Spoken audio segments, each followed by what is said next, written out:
আসসালামু আলাইকুম ভিউয়ার্স। আজকের ভিডিওটা হচ্ছে যারা কোনোদিন রান্নাঘরে ঢুকেননি তাদের জন্য। আজকে আমরা নতুন নতুন বিগিনার কুকারদের শিখাবো কিভাবে ডিম ভাজতে হয়।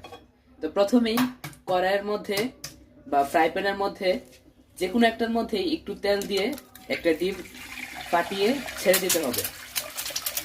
ছেড়ে দিয়ে একটু ওয়েট করতে হবে যেন ডিমটি হালকা একটু সিদ্ধ হয়। তারপর ডিমের উপর হালকা একটু লবণ ছিটিয়ে দিতে হবে স্বাদ মতো।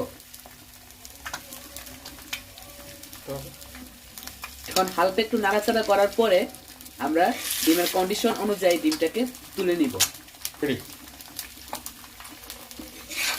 এখন আমরা ডিমটাকে উল্টিয়ে ফেলছি।